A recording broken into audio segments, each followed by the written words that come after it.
नमस्कार दोस्तों। आज हम बात करते हैं, हमारा टॉपिक है जो इलेक्ट्रॉनिक मैकेनिक ट्रेड थियरी का फर्स्ट ईयर का चल रहा है। उसमें हम लोग पढ़ रहे थे बेसिक कार्यशाला अभ्यास, एक मॉड्यूल था। ठीक है, यहाँ पे पहला मॉड्यूल था बेसिक कार्यशाला अभ्यास। इसमें आज हम दूसरा चैप्टर पढ़ेंगे, हमारा व्यक्तिगत सुरक्षा उपकरण, या इसको शॉर्ट में पीपीई बोलते हैं, पर्सनल प्रोटेक्टिव इक्विपमेंट।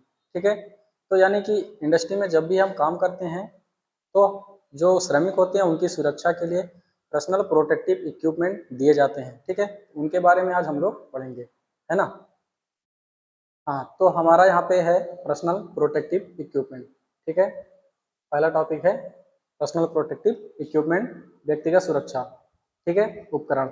इसमें बोला है कि यंत्रों, उपकरणों या कपड़ों का उपयोग या पहनना कर्मचारियों को कार्यस्थल में खतरों से बचाने के लिए अंतिम उपाय के रूप में किया जाता है। ठीक है, यानी बोल रहा है कि कपड़ों का उपयोग करना, पहनना, और ये क्या होता है, अंतिम उपाय होता है खतरों से बचाने के लिए। ठीक है, आगे बोल रहा है किसी भी सुरक्षा प्रयास में प्राथमिक दृष्टिकोण यह है कि व्यक्तिगत सुरक्षा उपकरण के उपयोग के माध्यम से कामगारों के लिए खतरे को समाप्त या नियंत्रित करने की अपेक्षा इंजीनियरिंग विधियों से किया जाना चाहिए। ठीक है, यानी इसमें बोल रहा है कि अगर प्राथमिक दृष्टिकोण क्या होना चाहिए कि जो हमारा श्रमिक है उसको कैसे बचाना है खतरों से, उसकी व्यक्तिगत सुरक्षा इक्विपमेंट के द्वारा। ठीक है, आगे बोल रहा है इंजीनियरिंग विधियों में डिजाइन, परिवर्तन, प्रतिस्थापन, वेंटिलेशन, मैकेनिकल हैंडलिंग, ऑटोमेशन आदि में शामिल हो सकते हैं। ठीक है,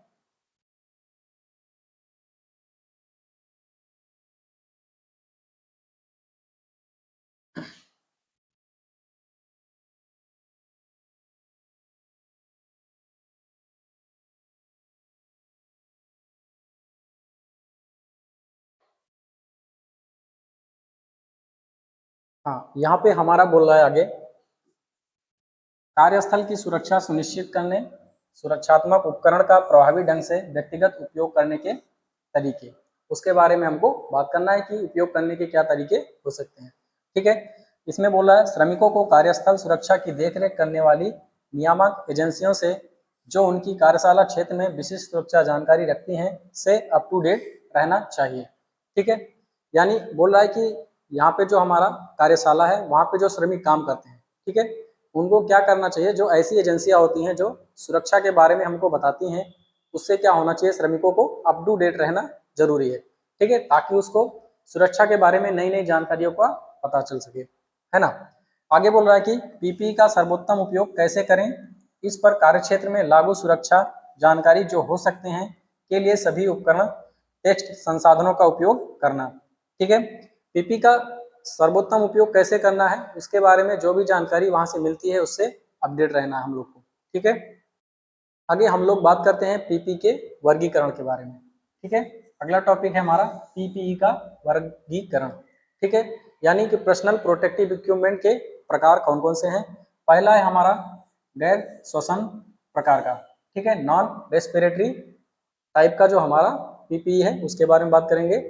बोल रहा है कि जिनका उपयोग शरीर के बाहर से चोट से बचाव के लिए किया जाता है, यानी सिर, आंख, चेहरे, हाथ, पैर, शरीर के अन्य अंगों की सुरक्षा के लिए।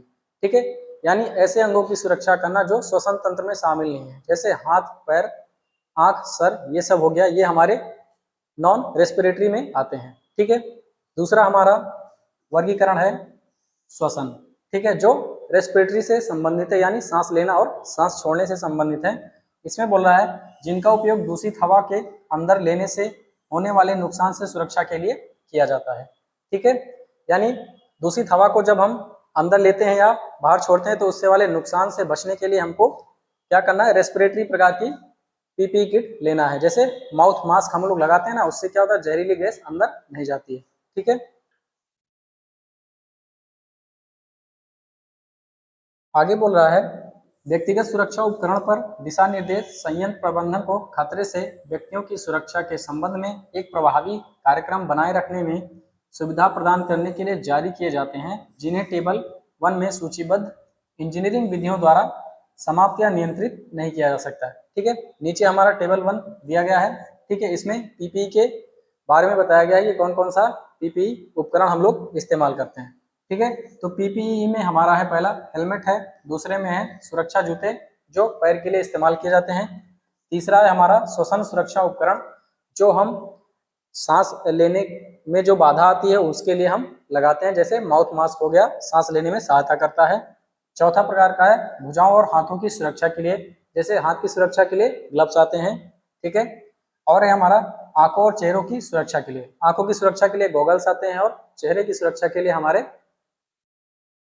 चेहरे की सुरक्षा के लिए फेस मास्क आते हैं। ठीक है। आगे हमारा सुरक्षात्मक कपड़े और सभी को कवर करें। ठीक है। चौथा है हमारा कान की सुरक्षा के लिए, और आठवां है हमारा सुरक्षा बेल्ट और हार्नेस। ठीक है। सुरक्षा बेल्ट यानी जब भी हम किसी ऊंचाई पे स्थान पे जाते हैं काम करने के लिए तो क्या होता है, सेफ्टी बेल्ट हम लोग पहनते हैं ताकि नीचे गिरने से बच सकें। ठीक है। हाँ, अब हम देखते हैं सुरक्षा के प्रकार, कितने प्रकार की सुरक्षा हम लोग कर सकते हैं। यहाँ पे है पहला सुरक्षा का प्रकार, उसके बाद उससे क्या खतरा होता है, उसके बाद उसके लिए उपयुक्त इक्विपमेंट क्या हम लोग इस्तेमाल करते हैं। पहला सुरक्षा के खतरे में है सिर की सुरक्षा। ठीक है। सिर की सुरक्षा कैसे करनी है, उसके लिए जो उपयुक्त हमारा पीपी है वो हेलमेट है, लेकिन इससे क्या क्या खतरा हो सकता है, यानी सिर के लिए क्या क्या खतरा हो सकता है। पहला है गिरने वाली वस्तुएं, दूसरा है वस्तुओं का प्रहार करना, तीसरा है छींटे पड़ना। ठीक है। मान लीजिए कहीं काम कर रहे हैं तो सर पे आपको आपके सर पे क्या है, वस्तुओं के गिरने का खतरा रहता है। दूसरा है किसी वस्तु का प्रहार करना, मान लीजिए किसी ने आपके सिर पर प्रहार कर दिया। तीसरा है छींटे पड़ना, यानी कोई मशीन चल रही है उसका कुछ पार्ट छिटक के आपके सर में लग सकता है। इसकी सुरक्षा के लिए हम लोग क्या करते हैं, हेलमेट का इस्तेमाल करते हैं। दूसरी सुरक्षा है हमारा पैरों की सुरक्षा। ठीक है। पैरों की सुरक्षा, इसमें क्या क्या खतरा हो सकता है, हमारा है गर्म छींटे, यानी कोई बॉयलर है उससे क्या होता है, गर्म पानी का छींटा हमारे पैर पे आ सकता है। ठीक है। दूसरा है गिरने वाली वस्तुएं, कोई लोहा कोई बड़ा भारी पदार्थ हमारे पैर पर गिर सकता है। तीसरा है शुष्क क्षेत्र में कार्य करना। ठीक है। अगर हम किसी शुष्क क्षेत्र में कार्य करते हैं तो हमारी पैर जलने के चांसेस रहते हैं। इसकी सुरक्षा के लिए हम लोग क्या इस्तेमाल करते हैं, लेदर लेग गार्ड्स या सेफ्टी शूज, गम बूट्स। ठीक है। लेदर गार्ड्स होते हैं जो पैर में पहना जाता है, उसको लेदर लेग गार्ड्स बोलते हैं।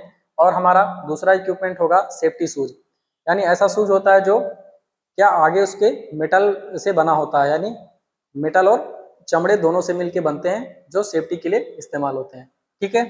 तीसरा हमारा है नाक की सुरक्षा। ठीक है। नाक की सुरक्षा कैसे होगी, नोज मास्क लगाकर नाक की सुरक्षा करेंगे। ठीक है। किस लिए करेंगे, क्योंकि क्या क्या खतरा होता है, धूल के कण नाक में जा सकते हैं। दूसरा है हमारा धुएं और गैस वाष्प भी क्या होता है, नाक में जाता है और श्वसन लेने में हमको दिक्कत होती है, उसके लिए हम लोग नोज मास्क इस्तेमाल करते हैं। ठीक है। अगला है हमारा चौथा हाथ की सुरक्षा। हाथ की सुरक्षा के लिए हम लोग कौन सा पीपी इस्तेमाल करते हैं, हाथ के दस्ताने। ठीक है। इससे क्या क्या हमको खतरा हो सकता है, खतरे में है संपर्क के कारण हीट बर्न। ठीक है। यानी सीधे संपर्क यानी हीट से हमारा क्या हो सकता है, हमारा हाथ बर्न हो सकता है। दूसरा है मध्यम गर्मी या चिंगारी। ठीक है। मान लीजिए कोई चीज जल रहा है या आग, किसी चीज को हम लोग गर्म कर रहे हैं तो गर्म छींटे आने की संभावना रहती है। ठीक है। आगे बोल रहा है विद्युत का झटका। ठीक है। दस्ताने लगाने से क्या होता है, हमको विद्युत का झटका लगने से बचत होती है। ठीक है। आगे है हमारा पांचवा नेत्र की सुरक्षा। ठीक है। पांचवा है हमारा नेत्र की सुरक्षा, यानी आंख की सुरक्षा के लिए हम लोग कौन सा पीपी इस्तेमाल करते हैं। पहला है गॉगल्स, दूसरा है फेस शील्ड, तीसरा है हैंड शील्ड और हेड शील्ड। ठीक है। और इससे हमको क्या क्या खतरा हो सकता है, उड़ते हुए धूल के कण। ठीक है। उड़ते हुए धूल के कण से हमको खतरा हो सकता है, पराबैंगनी किरणों से भी हमको खतरा हो सकता है। ठीक है। किरणें की गर्मी, उच्च मात्रा में दृश्य विकिरण। ठीक है। यानी जो रेडिएशन निकलते हैं हमारे, उसमें क्या होती है, हीट होती है, उसके कारण हमको क्या हो सकता है, खतरा हो सकता है हमारी आंखों को। ठीक है। आगे हमारा छठा चेहरे की सुरक्षा, और सातवां क्या होगा हमारा कान की सुरक्षा। ठीक है। चेहरे की सुरक्षा और कान की सुरक्षा, उसके लिए हम लोग क्या इस्तेमाल करते हैं पीपीई किट में, हमारा ईएफ मफ के साथ बिना हेड शील्ड, वेल्डर के लिए वेल्डर स्क्रीन के साथ हेलमेट। ठीक है। और इसमें खतरा क्या क्या हो सकता है, वेल्डिंग ग्राइंडिंग के दौरान उत्पन्न चिंगारी। ठीक है। मान लीजिए हम वेल्डिंग कर रहे हैं या ग्राइंडिंग कर रहे हैं तो क्या होता है, कुछ चिंगारी निकलती है जिसमें आग होती है, उससे हमारे इसको फेस को और कान को खतरा होता है। आगे हमारा बिल्डिंग स्ट्रेपर स्ट्राइकिंग, तीसरा है यूवी किरणों से चेहरे की सुरक्षा और फेस शील्ड। ठीक है, ठीक है। सातवां है हमारा कान की सुरक्षा। ठीक है, कान की सुरक्षा के लिए हम क्या इस्तेमाल करते हैं पीपीई किट में? ईयर प्लग, ईयर मफ इस्तेमाल करते हैं। जो हमको क्या खतरा उत्पन्न हो सकता है इससे? उच्च शोर स्तर, या किसी हम कार्यशाला में काम कर रहे हैं जहाँ पे जनरेटर चल रहा है, मोटर चल रहा है और कोई मशीन चल रही है, तो उससे क्या होता है? नॉइस उत्पन्न होता है ना। अत्यधिक शोर उत्पन्न होने के कारण क्या होता है? हमारे कानों को दिक्कत होती है, इसलिए हम लोग ईयर प्लग या ईयर मफ का इस्तेमाल करते हैं। आठवां है हमारा शरीर की सुरक्षा। ठीक है, शरीर की सुरक्षा के लिए हम लोग क्या पहनते हैं पीपीई किट में? Leather apron. ठीक है, लेदर एप्रेन क्या होता है? लेदर से बना होता है पूरा, मतलब या घुटने तक का एप्रेन होता है। ठीक है, उससे क्या होता है? गर्म कण जो निकलते हैं उससे हमारा शरीर पूरा बचता है ना। ठीक है, आगे देखते हैं हम लोग। ये जितने भी हमारे पीपीई उपकरण हैं इनको हम लोग चित्र के माध्यम से भी देखते हैं। पहले चित्र में क्या है? हेलमेट है। ये हमारा किसके लिए इस्तेमाल होता है? सिर की सुरक्षा के लिए इस्तेमाल होता है। दूसरा है हमारा सेफ्टी शूज। ठीक है, सेफ्टी शूज में यहाँ पे देख रहे होंगे आप स्टील टोए कैप। ठीक है, यहाँ पे क्या होता है? देखो इसके जो सामने होता है, जहाँ हमारा पंजा होता है वहां पे स्टील की कैप लगी हुई है। नीचे भी क्या होता है? एक स्टेनलेस स्टील का सोल लगा होता है। ठीक है, ताकि नीचे से भी मजबूत होता है और सामने से भी मजबूत होता है। ठीक है, दूसरा हो गया। तीसरा है यहाँ पे हमारा फेस मास्क। ठीक है, देख रहे हैं ना क्या हुआ? फेस पे मास्क लगा हुआ है, यानी माउथ के पास, नाक के पास हमारा मास्क लगा हुआ है, जिसको नोजल मास्क भी बोलते हैं। क्यों लगा है? क्योंकि हम देखो यहाँ पे किसी चीज का वेल्डिंग कर रहे हैं, वेल्डिंग से क्या होती है? जहरीली गैसें निकलती हैं, उससे हमको बचाता है। ठीक है, चौथे में हमारा हैंड ग्लव्स। ठीक है, हैंड ग्लव्स का काम क्या होता है? मान लीजिए हम कहीं काम कर रहे हैं, किसी हीट वाले चीज को छू रहे हैं, तो उससे बचाता है, इलेक्ट्रिसिटी से बचाता है। ठीक है, यानी विद्युत का झटका हमको नहीं लगता है। ये लेदर का बना होता है और हाईली इंसुलेटिव होता है। ठीक है, यानी इसमें करंट का कोई प्रभाव नहीं पड़ता है। आगे देखते हैं पांचवा। पांचवा में हमारा क्या है? ये गॉगल्स है। आंख की सुरक्षा के लिए हम लोग इसका इस्तेमाल करते हैं। छठवें में है हमारा हैंड स्क्रीन। ठीक है, ऐसी स्क्रीन है जिसको हम हाथ से लेकर अपने फेस के पास लगाते हैं और वेल्डिंग करते हैं, नहीं तो क्या होता है? पूरा हमारे ऊपर आ सकता है। ठीक है, आंख के ऊपर, है ना। आगे है हमारा सातवां है वेल्डिंग हेलमेट। सातवां क्या है? Welding helmet. जब भी हम किसी भी चीज की वेल्डिंग करते हैं, दो मेटल को जोड़ते हैं, तो क्या करते हैं? इसको हम हेलमेट को लगा लेते हैं। ये सर के पास ऐसे लगा हुआ होता है, फेस के पास, ताकि पूरा चेहरा हमारा कवर होता है। और यहाँ से हम क्या करते हैं? देखते हैं ऑब्जेक्ट को जहाँ पे हम वेल्डिंग कर रहे हैं। ठीक है, आगे है हमारा पूरा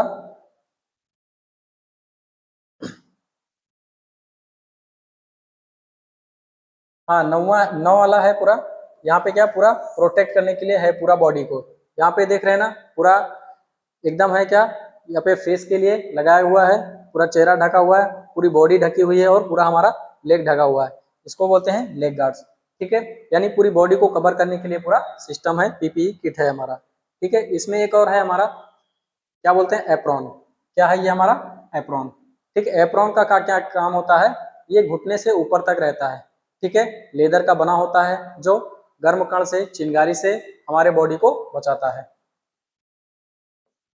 आगे हमारा पीपी के गुण। ठीक है, एक पर्सनल प्रोटेक्टिव इक्विपमेंट के क्या क्या गुण होने चाहिए उसके बारे में बताया गया है पीपी को इसकी गुणवत्ता के संबंध में निम्नलिखित मानदंडों को पूरा करना चाहिए। संभावित खतरों के विपरीत पूर्णतः सुरक्षा प्रदान करना, और पीपी को इस तरह से डिजाइन और निर्मित किया जाना चाहिए कि यह उन खतरों का सामना कर सके जिनके विपरीत इसका उपयोग करने का इरादा हो।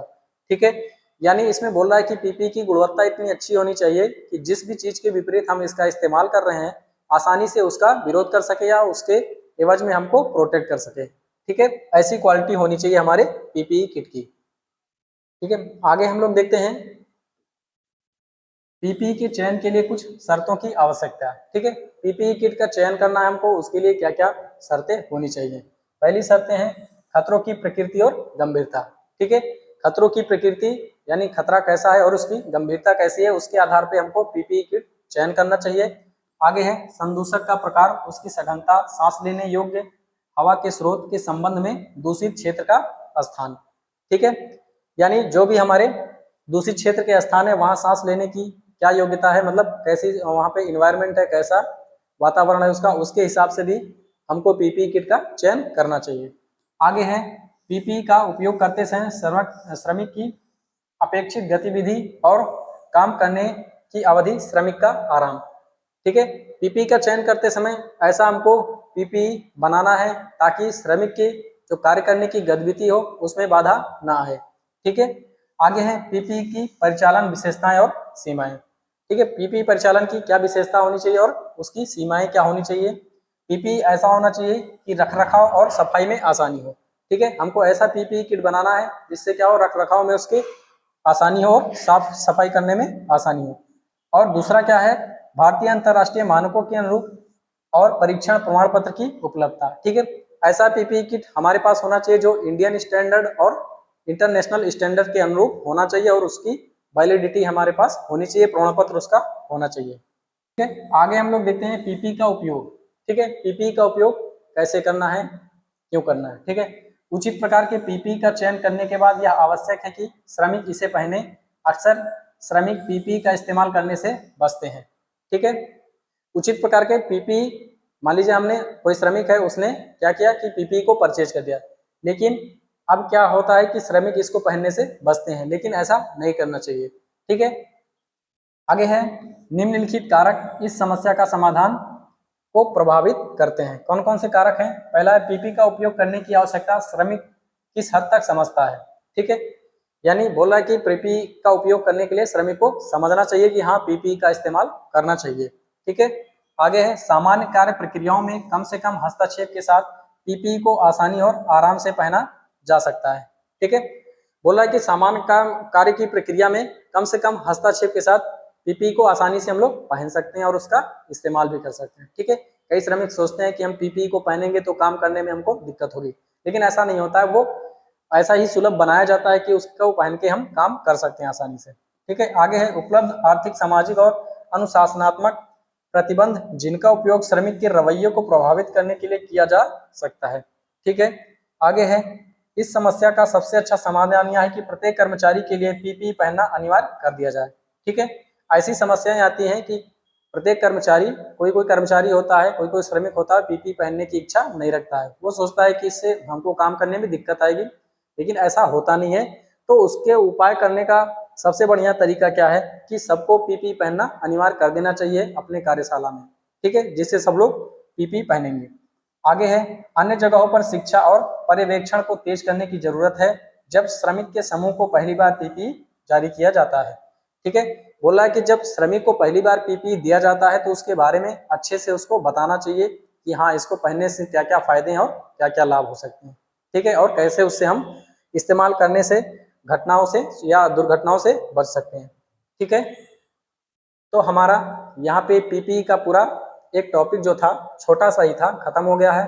ठीक है, पीपी का टॉपिक छोटा सा था, इसको आप लोग आराम से देख सकते हैं। जहाँ नहीं समझ में आता है एक बार देखिए, दो बार देखिए, चैप्टर थोड़ा सा आसान है, समझ में आ जाएगा कि पीपी का इस्तेमाल कैसे करना है, कैसे इस्तेमाल करते हैं, क्या क्या स्टैंडर्ड होते हैं, कितने प्रकार के पीपी होते हैं। ठीक है, तो ये पीपी का एक टॉपिक था, है ना, ये समझ में आ गया होगा। आगे हम लोग दूसरा टॉपिक पढ़ेंगे। ठीक है, तब तक के लिए नमस्कार।